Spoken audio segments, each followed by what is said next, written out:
Hey guys, what's going on? Today here at Street Freaks Garage, I got a special treat for you. I want to take a second to make a video that nobody has made out there yet, and I think it's going to be pretty beneficial, pretty helpful for a lot of you out there. I sat down and made a little bit of a list as far as to some of the differences between the 1957 and 1958 Plymouth.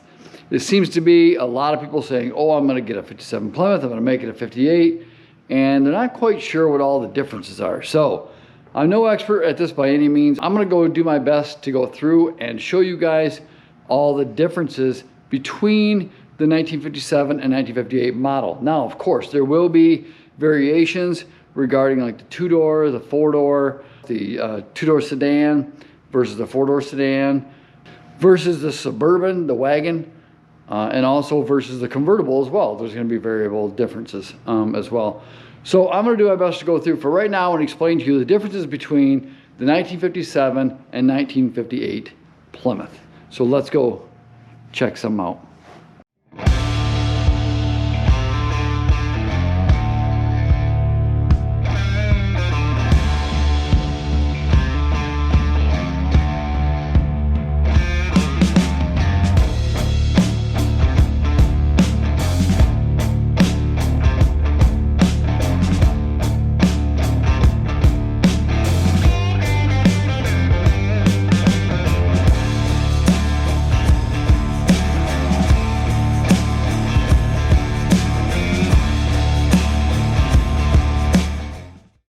Alright guys, so here we are in the back area. We are going to go ahead and start the comparisons on the 57 and 58 Plymouth, the differences. So first off, let's take a look at the 1957 Plymouth front end.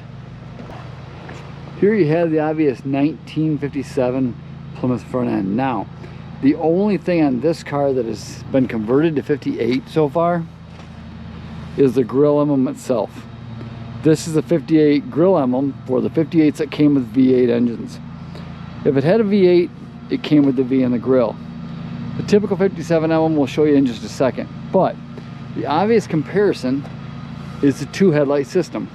If you look close, even though it appears as headlights, it has a parking light and then a bigger headlight. And you can see that this is the blinker, and this area up here is pretty much empty. And it's all just kind of a anodized aluminum trim ring. The grille also is cut down deeper under this headlight here and a lot less under this headlight in the grille, to where the 58 had a double dip down, which I'll show you in a minute. So another thing on the 57 is the lower front valance. Okay, you can see the lower valance has vertical bars that go up and down, and some of them came with trim on the valance. Like you can see this one right here, laying right here, has one piece of trim on it. It would have had several pieces of trim on it. 1, 2, 3, 4, 5 pieces of trim would have been on this valance originally. Some came with it, some didn't. So this particular one didn't have any of the fancy options on it. The other thing on the 57 front end we're going to go ahead and take a look at as a comparison is the letters on the hood. You see the 57 hood says Plymouth all the way across it in the letters. That was not the case on 58. It's different on 58, and I'll show you that in just a second.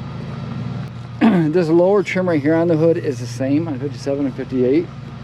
And another thing too that you would have to look for if you wanted to change things out to a 58 is the eyebrow rings. They call these the eyebrow rings.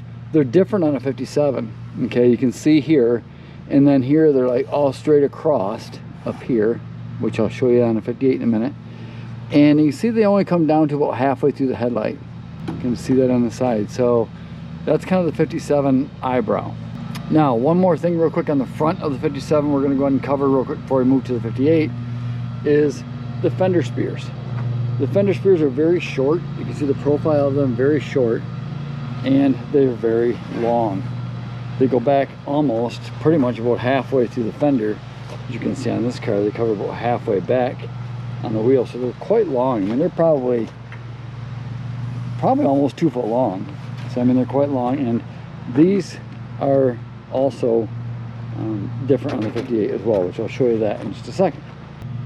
Okay, so one more thing on the 57 Plymouth is the V on the fender. Okay, now I told you that the grille emblem on this particular Savoy is not correct for a 57. So let me take you real quick and show you the correct emblem in the center of the 57 so you can identify it yourself. So on this particular car, this center emblem is the correct emblem for 1957 Plymouth. You'll notice that the grille is different color in this car. It's gold, and that's because this car is a 57 Fury, okay, which that gold grille and anodized trim in gold only came in Fury models, and we'll get to that later. And also this car has also had a swapped out lower valance. Somebody put a 58 valance in this car one time, so it is not the proper 57 one, which we do still have for this car. So we'll come back to the differences on that in a little bit. So now let's take a look at its counterpart, the 1958 Plymouth. This is the one that you see in the movie Christine and all that good stuff. So let's go ahead and look at some of the comparisons now, okay? You'll notice first off that we have a 4 headlight system. Okay, now they eliminated the parking light, went with 2 smaller round headlights. And you'll also see that the grille down here is cut out under both headlights to allow for the smaller headlights. So that's really the biggest difference in the grille. So let's take a look while we're here at the eyebrow of the 1958. Okay, the curvature looks the same, and from distance they do appear the same. They're completely different, okay? This one dips down in the back, you can see back here, and the parking light is notched out because it was moved up here between the headlights now. So it's notched out here around there, and it does still fold down right here. You can see it compared to the 57 one. And it has a notch over here that'll give it a tail, and the tail comes down. And remember, on the 57 one, it came down right to the top of the grille, and on the 58 one, it goes quite a ways down further. Okay, so it has quite a long tail on the 58. So the 58 ones are much more harder to come by, especially in good condition. They were always dented up here on the top, and they're so difficult to find in good condition. So another thing in the front end, let's take a look over here and move to the center. Now this one does, this is a Savoy also, but this is 58 Savoy, and this one did come with the V8 engine, so it does have the correct V emblem in the grille.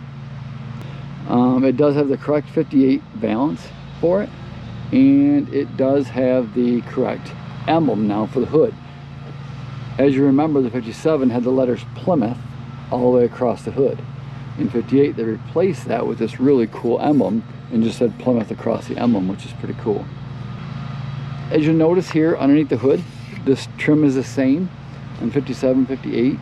The other thing while right here in the front we're going to go ahead and cover is the fender spears, okay, which is right here. And notice these are a lot different than the 57, but nowhere near as long. 57 was almost 2 foot long. These are probably about 15 inches long roughly, and you can see the profile of them are much higher than the 57s were. Okay, so again, these are 1958 spears, so covering all the differences of the 58, the 57. So real quick, let's do a quick recap on the front. And also too, one thing I wanted to point out on the 58 too, as you can see in the headlights too, the headlights protrude quite a ways on the 58. I mean, there's quite a gap here for how far the headlights stick out, you know, compared to the 57. The bezel on those are very narrow. But so that's just some of the differences there in the front ends, the obvious differences in the front end. So we'll go ahead and take a quick peek back to the 57 real quick. Once again, here's your 57 single headlight system. The only thing different on this car is the ornament in the center of the grille, which has been changed out. Back to the 58.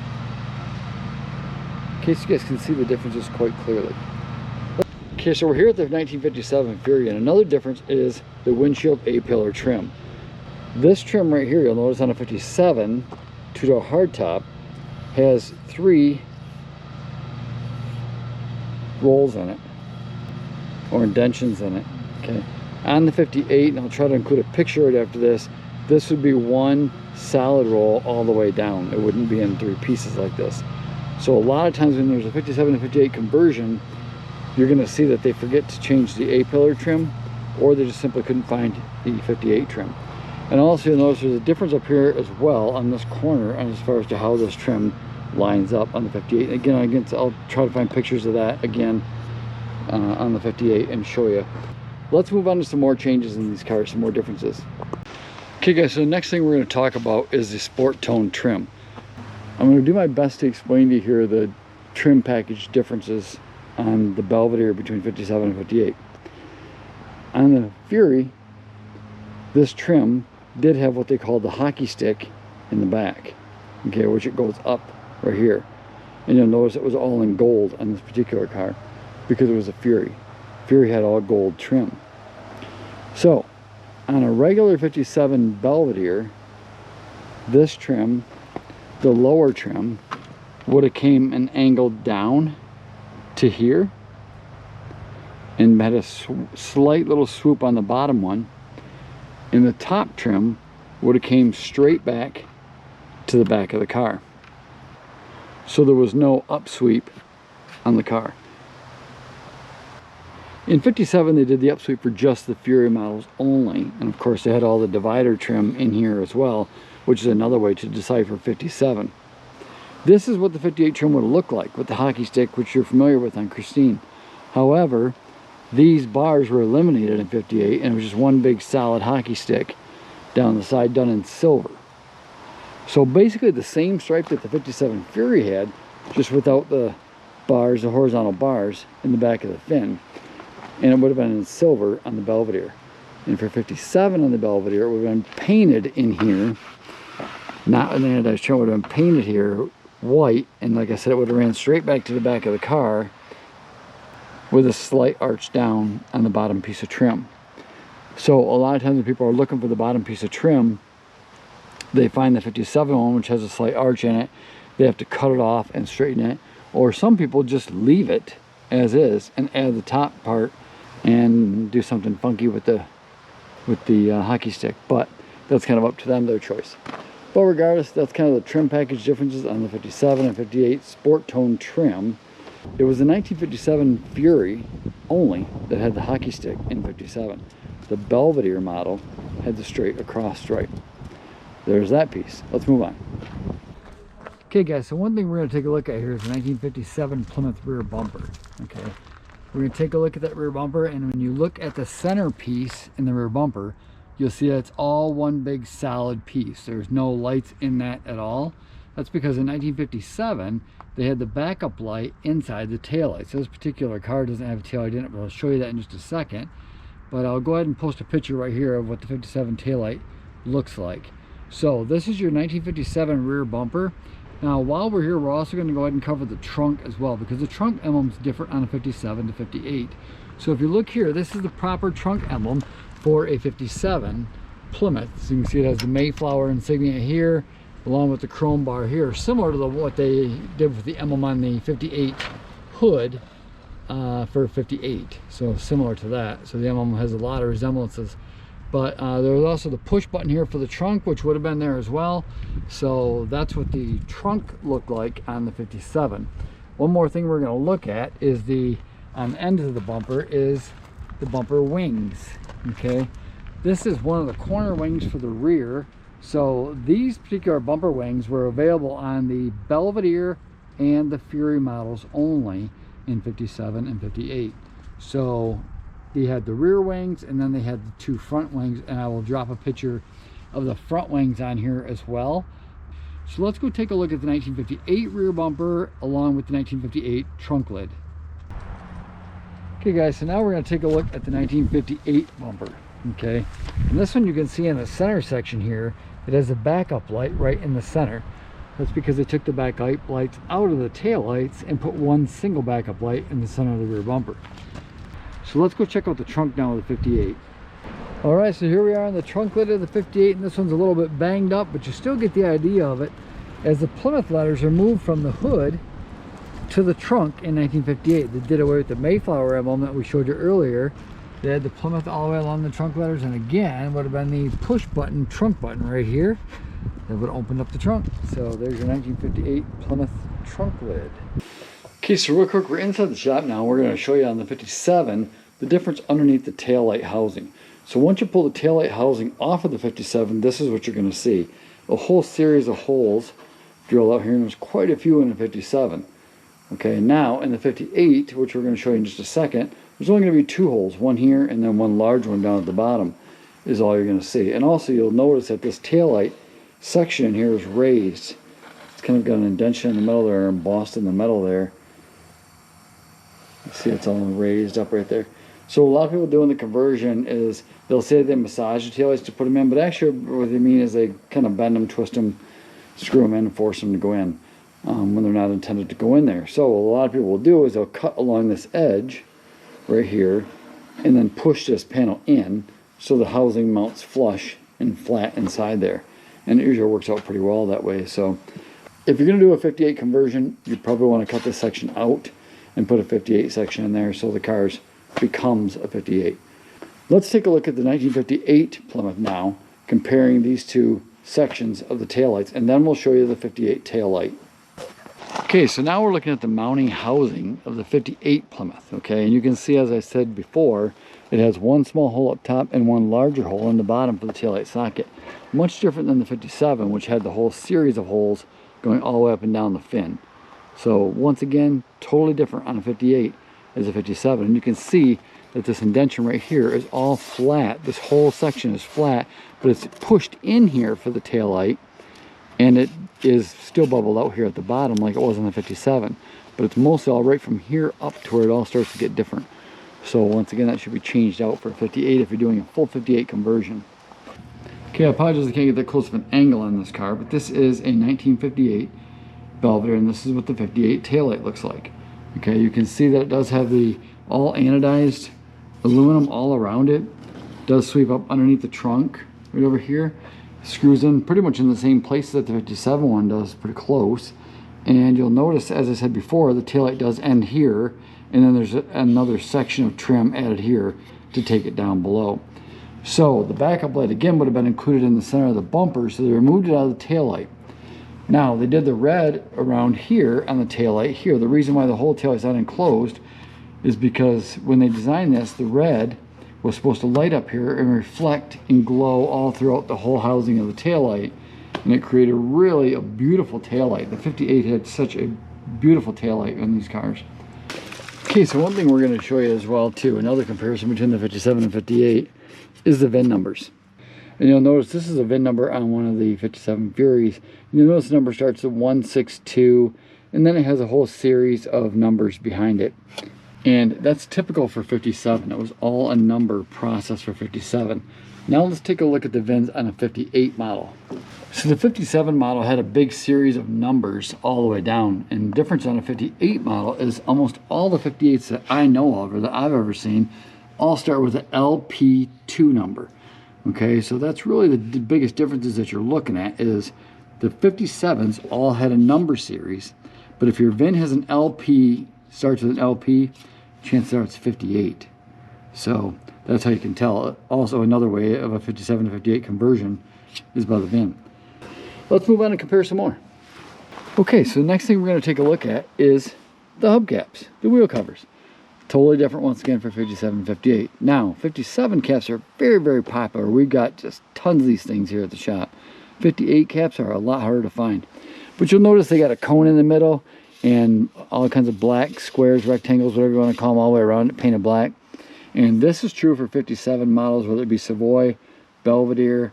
Some of the Plazas had a little dog dish hubcap, and those are kind of hard to find as well.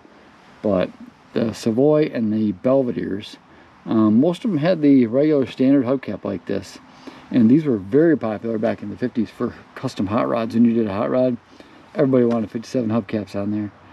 But according to what I was told, I wasn't around, but that's what I was told. So let's take a look at another 57 hubcap that's a variable. Okay, so this cap looks almost identical to the one we just seen, but it has all kinds of circles indented in it around it. Okay, and also these circles were originally trimmed in gold. They had gold all in the circles. Every circle was gold, and every rectangle you see around the edge was gold. It wasn't black, it was gold. And that's because that's a 1957 Fury hubcap. They only came on the 57 Fury. So if you see these caps, they're pretty rare, and I would suggest you probably grab them up, snag them. We do have a set of these at the shop here that do still have the factor gold on there, and they'll be going on our 57 Fury. So, but yeah, so there's another comparison of 57 cap. So let's go in and see if we can find a 58 cap. All right, so here we are taking a look at the 57 and the 58 Plymouth hubcaps side by side.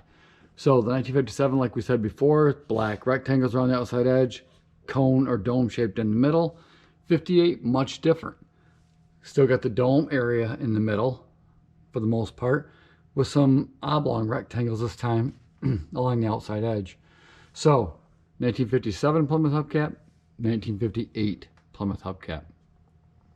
So another area we're going to go ahead and compare right here is underneath the headlight of the 1957. Okay, this is the single headlight, big around here. Parking light would have been mounted here.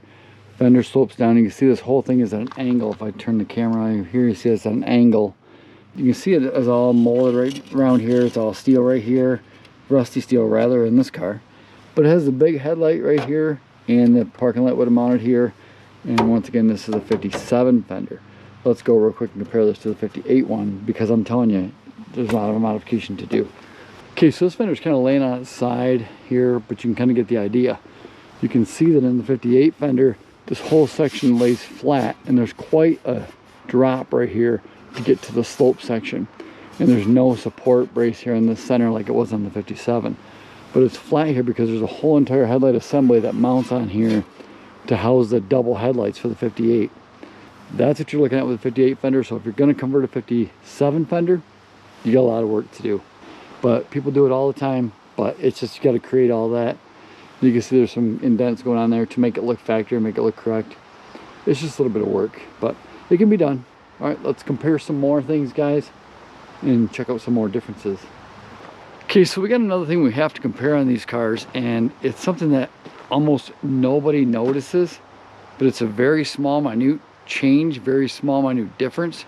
But we have to go ahead and do the comparison to show you guys real quick, because most people don't know this, but let's take a look. So we're back here at one of the 57 Furies, and one thing we have to look at is the vent windows, because this is a big deal to some people, and it's definitely going to be a big deal if you buy the wrong ones and they don't fit. So let's real quick cover the difference on the 57 and 58 vent windows. On the 57 vent window, you'll notice it all looks identical to the 58 vent window, but there's one small change, and that is right up here along this top piece here. You'll notice the angle on this vent window right here. If this was a 58 vent window, it would be angled a whole lot less. It's a little bit smaller of an angle. Most people say, well, it doesn't matter to me. I don't really care what the angle is on the vent window. You do care, and you should care, because it's going to affect the way that your window goes up. This is a 57 front window made to fit the 57 vent window. Now, if you put a 57 window and a 58 vent window here, 57 window to a 58 vent window, you're going to have a little gap right there. Okay, and to some people that's okay. But just know that there's a difference between the 57 and 58 vent windows. And right there's what you're looking at right there. The rest of it is the same. Okay, all of your closing supports, everything there for the glass, this is all the same. Everything's the same except right there. They had that angle added right there. In 57, it was a sharper angle. 58 was a little bit straighter. That's one way to tell. 57, 58 conversion. A lot of people skip that. So let's move on and check out some other things. So now we're going to cover the 58 fin cap. But here you have the 58 tail light kind of just sitting in here temporarily, so we can show you the 58 fin cap. You can see it's not flat like the 57 one. It does have a like a notch in the center type of thing, or a raised area in the center right there, kind of a little fin, I guess you'd say. And as it goes down here, and I'm going to go ahead and take it out of here so you can see this, but it says one screw hole, and see how it's kind of V or pointed shaped here to go down in the middle. To where, if you remember correctly, the 57 one had a Y shape that went down into the taillight area, which caught up to the trim that they trimmed it out with. There's your difference now in your 58 fin caps. Okay guys, so now that we went and compared some of the exterior differences between the 1957 and 1958 Plymouth, let's take a look at some of the interior differences and see what we can find there. Okay guys, so here we are taking a look inside of one of our 57 Plymouths. And this is some of the differences on the inside compared to the 58. Let's take a close look at the 57. Okay, we'll zoom in here, and if you look around the speedometer gauge cluster very close, there's a bunch of little dots all over everything. Okay, it still says Plymouth. It still got the same gauge layout as the 58 does, but it's got dots all over this here. the trim. It's also got dots all over the shift pod, dots all over the trim down here, the same dots that you'll find in the Speedo. That dot pattern travels all the way across from the key area to the heater, into the ashtray and all that stuff, okay, on a 57. Okay, so on a 58, it's going to be different. It's going to be a star pattern. And that star pattern will also travel through on all the rest of the car, on the shift pod, all the lower trim, all the way along by the radio and such, or the heater fan rather. So that's kind of what you're going to find on the 57 model. Let's take a look at another difference inside the 57. The heater vent on the dash. These were cast metal in 57, and they had the little tabs on them to turn them. Okay, these don't turn because they're froze up, but they had the knobs on them to turn them. And also you'll notice that the center mirror, your rear view mirror, was mounted right up there to the center of the windshield. Okay, right in that center trim piece. Now in a 58, the mirror was later on moved to here, bolted right here. But a 57, it was mounted right in the center, right up there. Taking a look at the steering wheel, this is the less expensive steering wheel option. You can see the grippers are a little bit different. They have a horizontal lines across them rather than like big bulky grippers like the Belvedere had. But again, this is a cheaper wheel. The less expensive version has the little forward look emblem in the middle of the wheel, which is pretty cool. I think it's kind of a cool looking wheel, very space age for the time. Space age style.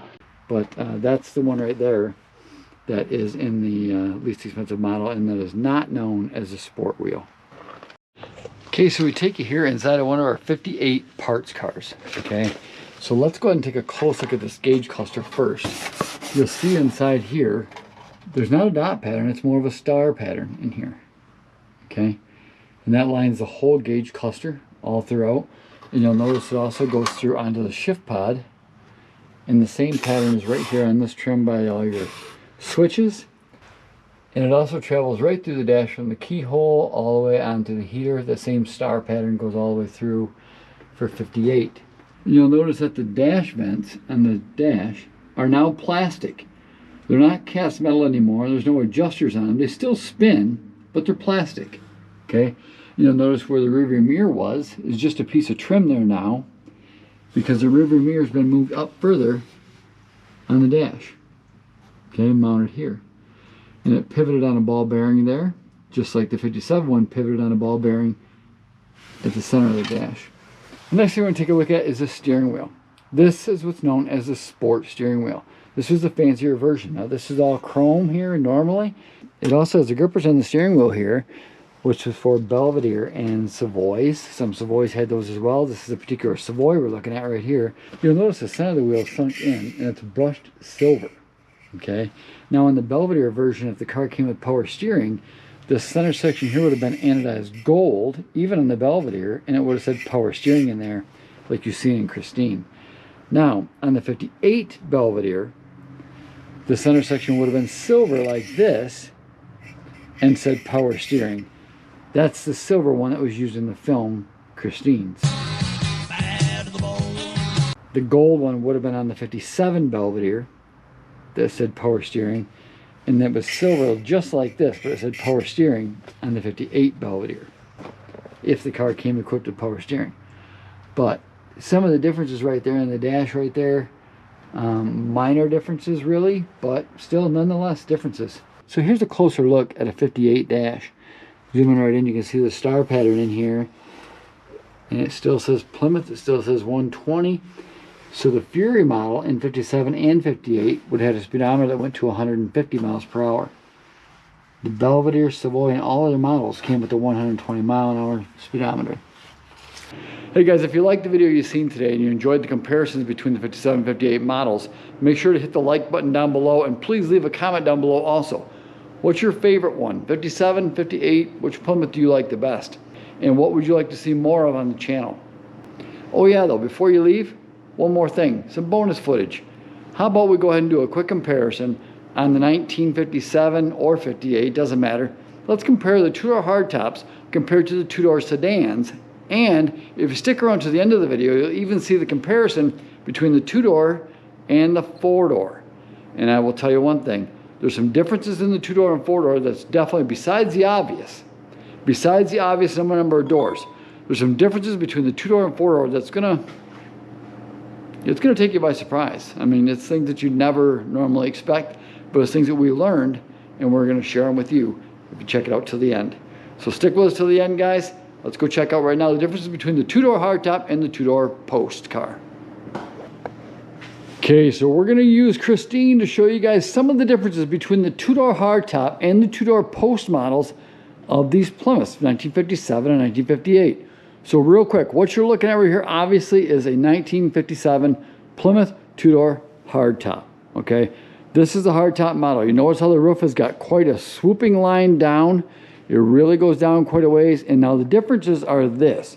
A lot of people ask me from time to time, will the windshield out of a two-door post fit a two-door hardtop? The answer to that question is no, absolutely not. It will not fit a two-door hardtop, even though they're both two-door cars, okay?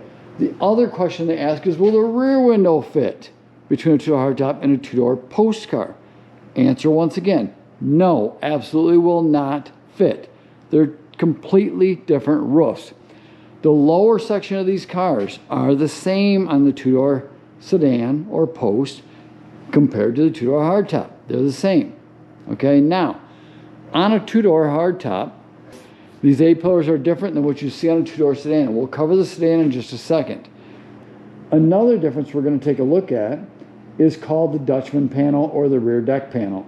Okay, so the Dutchman panel or the rear deck panel is this panel right here, okay, in front of the trunk behind the rear window. You can see how wide it is from the bottom of the rear window to the edge of the trunk.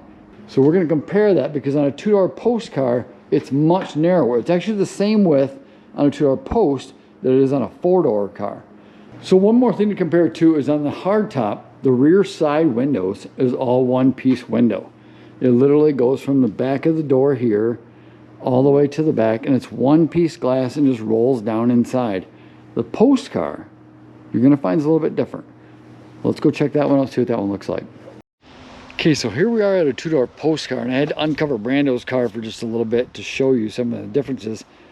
You notice the roof line is much higher on the two-door post car. Very similar roof line to what you see on the four-door sedan, okay, model. And we'll get into the four-door hardtop model in just a few minutes, but right now let's stay focused on the post cars. So the two-door post, you'll see, obviously has the post in the middle, so when you open the door, it does have the post that opens with the door and another post that stays here. The glass, you'll notice, has a split window right here. When you got the two-door post car in a business coupe, it had a big one-piece glass here, no separation here. It was a big one-piece glass with that big roof, and it just was one big piece of glass. I don't think that it even opened in the business coupe, if I'm not mistaken. I don't think it rolled down or nothing, but one big solid window. So, but the typical two-door post cars all had the divider piece right there, separate piece of glass here and here, okay, on the two-door post cars. Now, moving back to the Dutchman panel or the rear deck panel, you can see how much thinner this is on this model on the two-door post car as opposed to the two-door hardtop, which was way wide. So obviously your package tray was much shorter in the two-door hardtop models. The same rear Dutchman panel that is on the four-door post car. Alright guys, so it looks like we came to the end of our video, and now we have one more thing to go ahead and show you guys. This is a comparison that we found on the 57 and 58, more of a comparison between the two-door and the four-door. This is a big deal because for those of you out there looking to put four-door quarters on your two-door car, this could be a totally different game changer for you. So we discovered this luckily off taking some measurements first, but we wanted to go ahead and share it with you guys real quick so none of you guys make that mistake that we almost made. So let's take a real quick look at those quarter panels. Let's start with the two-door hardtop quarter panel first. Okay, so voila, here we have it, our two-door hardtop, right? Our Christine project car. So let's take a look right here. What we're gonna do is we're gonna focus on this area right along here, along the top of this section right here. Now, when you look at this section right here, and again, I'm gonna get a tool because I wanna show you guys this. Okay, so we're back again. I got one of these spreading tools here. We picked one of these up because it's great for picking up body contours and comparing body contours. So we're going to take this real quick and we're going to set this right about here by the rear window pillar, and we're just going to push it down to get a reading on that curve. Okay, so what we're looking at right there is the dip down right here. I'm going to lay that down. We're looking at this dip right here in the body right here. Let's real quick, without further ado, take it over to the passenger side of one of our parts cars. Okay, so we're over here obviously at one of our 4-door parts cars here, and we're on the passenger side, and we go right to where the rear window is. Okay, it doesn't even matter, we can go back further. Now right back there, you're still pretty close to the same. As you get up here further, you can see there's quite a gap right there. Okay, and as we get further up, it's way different. You can see it drops down way different. Okay, so on the 4-door, right up into the door area here, this whole dip down area is different than it is on the 2-door. Okay, so your measurement comparison, and even though when you look down the 4-door car, this is a bad example because this fin's damaged on this car, but when you look down the fin, it even doesn't look the same profile as a 2-door when you look at it closely, and I'll show you something that. We'll put you right about here, the same height as what it starts right here, and you look at the fin, it looks like the whole fin gets bigger as it goes back, right to the base part of the main fin. So this body line rides straight back, and it keeps going up, up, up, up, up, up, up, and then here, and goes up further. Let's take a look at the 4-door. You notice this one, much flatter, okay? Much flatter. It doesn't have nowhere near the rise that the 2-door one does. So this line comes back, back, back, back, back. Pretty flat overall in this area right here. Gets back to the fin and it has a bigger rise to it. So you can definitely see a difference in comparison when you're talking the rise of the fin here. Basically from where it starts rising to the tip of the fin here. You can see that difference right there. From where it starts rising to where it actually picks up on the trim right about in there. And when you compare that to the 2-door model, it's really quite different.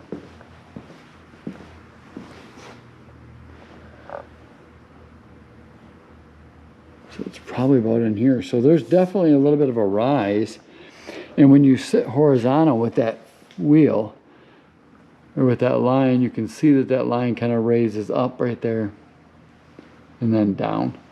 So the 2-door definitely has a higher ridge right here on top of the fin than the 4-door does, and it dips down here quite a bit lower right here. Just a big difference right there. So this indentation goes way up further on the 2-doors. That's just kind of something, guys, that surprised us when we seen that. I mean, it's kind of assumed, I guess, that the 2-door and the 4-door was the same quarter panel overall, but they're different on 2-door, 4-door. Now, the 2-door, 4-door cars also, just a couple other quick tips, the 2-door and 4-door cars all have the same frame with the exception of the Suburban, and I believe the convertible frame is different as well, as I think that there was extra supports put in that frame in case of an accident or something. So one more tip I'm going to share with you real quick is the difference between a 57, 58, and 59 Plymouth. Normally I'm not including 59s in this video, but I just wanted to show you guys this as one more extra tip. So you'll notice on a 57, the windshield comes up and it has kind of a lip out the top of the windshield, and you'll notice that in any photos you see of Christine and stuff like that. And 58 was the same way on the hardtop. Now 59, they did away with the ridge or the visor look. They went back to a straight line back here and a bubble windshield. The windshield was more like you would have seen on a 58 Plymouth convertible. It had the bubble windshield in the front, so the top kind of, didn't have a visor like over the windshield type of thing. So a lot of times when you see people, they'll do conversions on a 59 into a 57, 58, which, hey, that's totally fine to do that. But it's a lot of work because it's supposed to be a roof swap.